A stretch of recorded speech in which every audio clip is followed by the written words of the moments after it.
विद्या का सदुपयोग। एक व्यक्ति पशु पक्षियों का व्यापार किया करता था।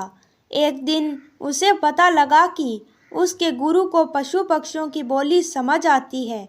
उसके मन में ये ख्याल आया कि कितना अच्छा हो अगर यह विद्या उसे भी मिल जाए तो उसके लिए भी यह फायदेमंद हो। वह पहुंच गया अपने गुरु के पास और उनकी खूब सेवा पानी की और उनसे ये विद्या सिखाने के लिए आग्रह किया।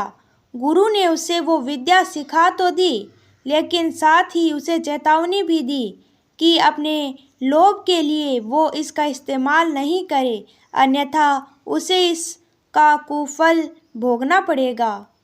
व्यक्ति ने हामी भर दी। वो घर आया तो उसने अपने कबूतरों के जोड़े को यह कहते हुए सुना कि मालिक का घोड़ा 2 दिन बाद मरने वाला है।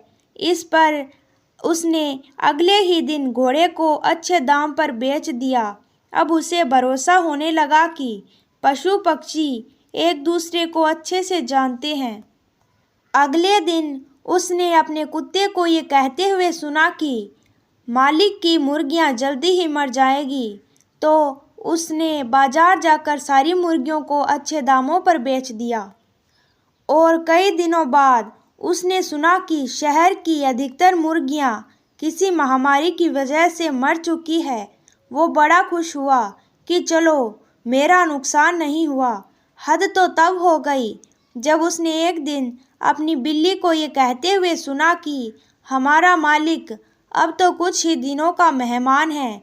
तो उसे पहले ही तो विश्वास नहीं हुआ, लेकिन बाद में अपने गधे को भी उसने वही बात दोहराते हुए सुना तो वो घबराकर अपने गुरु के पास गया। उसने बोला कि मेरे अंतिम क्षणों में करने योग्य कोई काम है तो बता दें, क्योंकि मेरी मृत्यु निकट है। इस पर गुरु ने उसे डांटा और कहा कि मूर्ख, मैंने पहले ही तुझसे कहा था कि अपने हित के लिए इस विद्या का उपयोग मत करना, क्योंकि सिद्धियां न किसी की हुई है और न कि किसी की होगी। इसलिए मैंने तुझसे कहा था कि अपने लाभ के लिए और किसी के नुकसान के लिए इसका प्रयोग मत करो।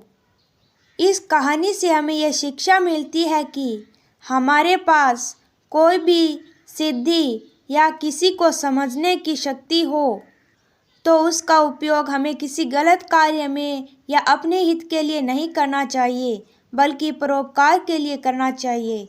अगर आपको ये कहानी अच्छी लगे तो हमारे चैनल को लाइक, शेयर एंड सब्सक्राइब ज़रूर करें।